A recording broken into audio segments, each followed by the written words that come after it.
গত 12ই জানুয়ারি ঢাকা সহ বাংলাদেশের সমস্ত প্রান্তে সমস্ত পত্রপত্রিকা মিডিয়াগুলোতে আলোচনার বিষয় ছিল বিএনপির ঘাড়ের উপরে নিঃশ্বাস ফেলছে জামাত, এক্ষুনি ক্ষমতায় চলে যাবে। কেন সেটা ছিল?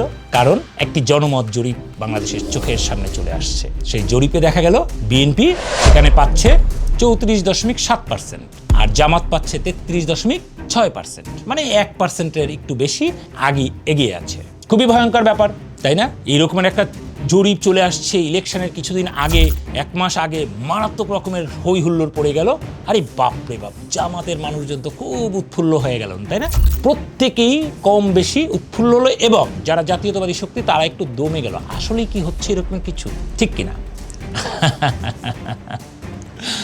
আচ্ছা, তো চলুন যারা এই জরিপটা করেছে তাদের সম্পর্কে একটু জেনে নিই। এরা কোনো আন্তর্জাতিক মানের সংস্থা কিনা বা আন্তর্জাতিক মানের স্পেশালি জরিপ সংস্থা কিনা। এর মধ্যে আইআইএলডি হচ্ছে তাদের নেতৃত্ব দিয়েছে। তো এই আইআইএলডি সম্পর্কে একটুখানি আমরা দেখি।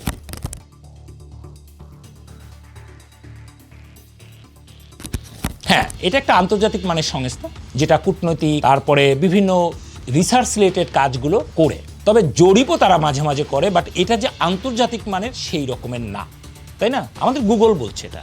এরপরে প্রজেকশন বিডি। আচ্ছা, প্রজেকশন বিডিও কি সেই রকমের? না, এটা কোনো আন্তর্জাতিক মানের জরিপ সংস্থা নয়। এটা কোনো আন্তর্জাতিক জরিপ সংস্থা নয়। তাদেরও আন্তর্জাতিক কোনো জরিপ করবার মতো এক্সপিরিয়েন্স তাদেরও নেই। তারপরে জাগরণ ফাউন্ডেশন একই অবস্থা, তাদেরও নেই। তারাও এক ধরনের অসাম্প্রদায়িক রাজনৈতিক একটা স্বেচ্ছাসেবী প্রতিষ্ঠান, এক ধরনের বলতে পারেন একটা এনজিও।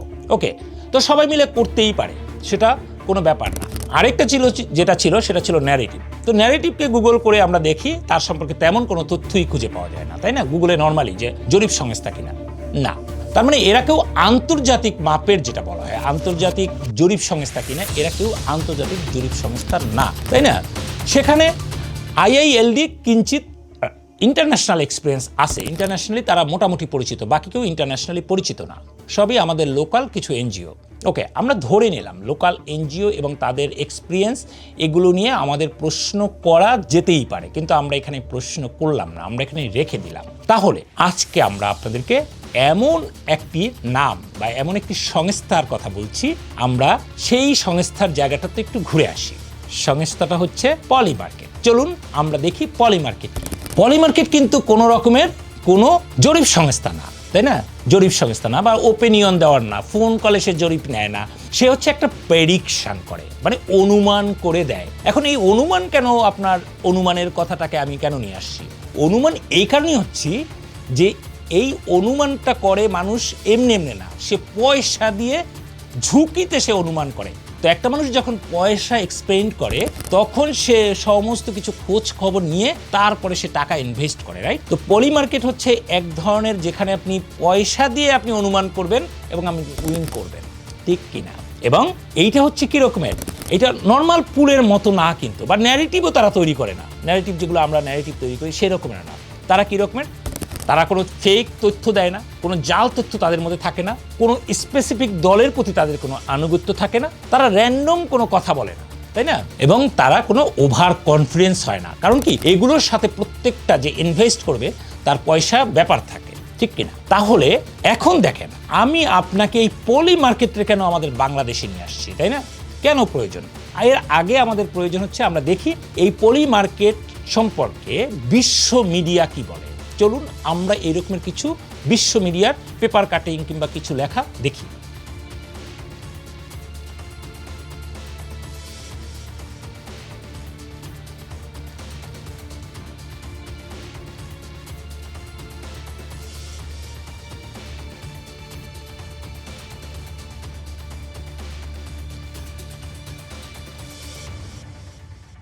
তার মানে কি দাঁড়ালো? ইন্টারন্যাশনাল সমস্ত পত্রিকা, আপনারা টাইমস দেখলেন, সমস্ত পত্রিকা দেখলেন, নিউ ইয়র্ক টাইমস দেখলেন, সমস্ত পত্রিকা ইন্টারন্যাশনাল মানে সবাই তাদেরকে নিয়ে লেখালেখি করে।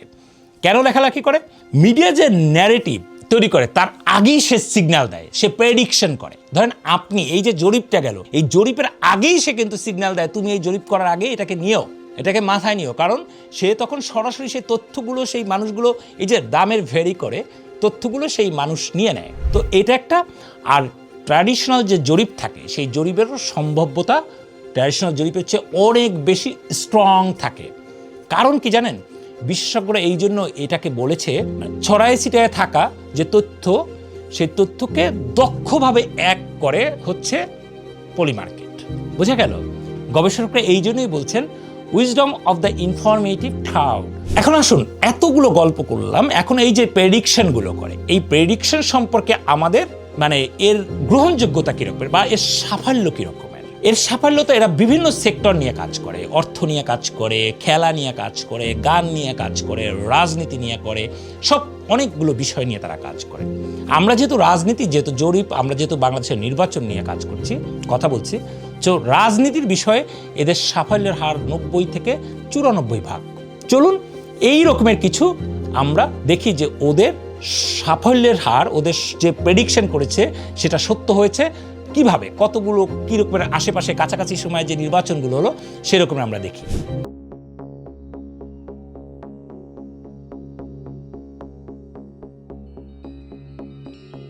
দেখুন, এই কিছুদিন আগে আমি যে সিটিতে থাকি, নিউ ইয়র্ক সিটিতে, জোহরান মামদানি হয়েছিলেন। এখানে ওদের প্রেডিকশন ছিল 90% জোহরান মামদানি ইলেক্টেড হয়েছেন। উনি ট্রাম্পকে, এই সংস্থা তারা ট্রাম্পকে এগিয়ে রেখেছিল, ট্রাম্প উইন করেছে। এই সংস্থা অস্ট্রেলিয়ান যে অ্যাসেম্বলি ইলেকশন, মানে অস্ট্রেলিয়ান সংসদের যে ইলেকশন, সেই ইলেকশনের প্রেডিকশন করেছিল 90%। সেখানেও মারাত্মক রকমের অস্ট্রেলিয়াতে উইন করেছে। তো এই যে কাছাকাছি সময়ের মধ্যে যে প্রেডিকশনগুলো বললাম, যেগুলো তারা করেছিল, সেগুলো সবগুলোই মোটামুটি সত্য হয়েছে। এখন এই যে আমি আপনাদের পলিমার্কেট বললাম, তার সম্ভাব্যতা যাচাই বললাম, তার রেজাল্ট রেশিও বললাম, বাংলাদেশের সাথে এর সম্পর্ক কি আছে? আছে। চলুন সেই চমকটা দেখি। চলুন।